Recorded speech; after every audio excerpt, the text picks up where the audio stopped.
afin que nous participions à sa sainteté. Hébreux 12:10. Or, c'est par lui que vous êtes en Jésus-Christ, qui par la volonté de Dieu a été fait pour nous sagesse, justice, sanctification et rédemption. 1 Corinthiens 1:30. Dans l'introduction de la lettre aux Corinthiens, Paul déclare quant aux croyants de l'Église de Dieu qui est à Corinthe, à ceux qui ont été sanctifiés en Jésus-Christ, appelés à être saints. 1 Corinthiens 1:2. Paul déclare que nous avons été sanctifiés, mais que nous sommes appelés à être saints.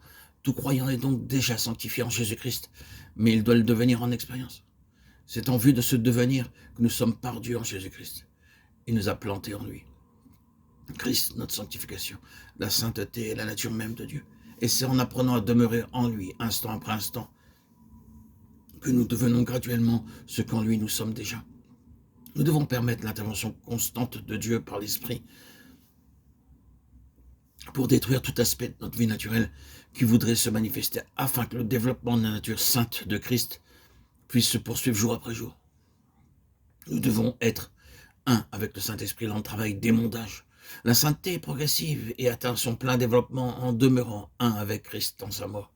Quant à notre vie propre, qui a été jugée une fois pour toutes, Dieu ayant donné son verdict, jugeons-la aussi, et par une offrande joyeuse, livrons-nous à lui, le vivant.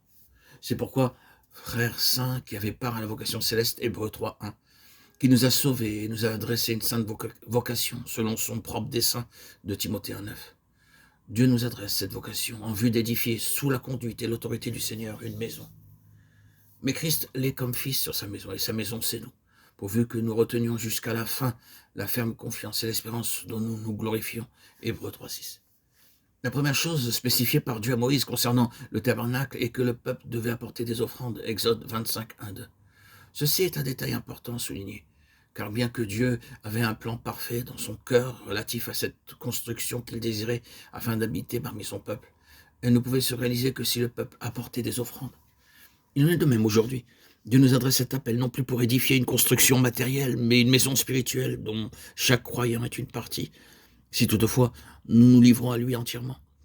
Cette maison doit être aussi édifiée d'après un modèle céleste, une modélisation céleste. Et ce modèle, c'est Christ.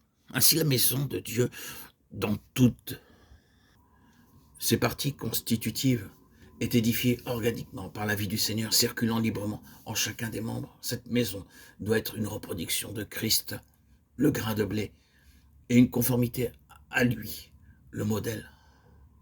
Rendez grâce au Père qui vous a rendu capable d'avoir part à l'héritage des saints dans la lumière. Colossiens 1:12. Par notre nouvelle naissance, nous sommes héritiers de Dieu et co-héritiers de Christ.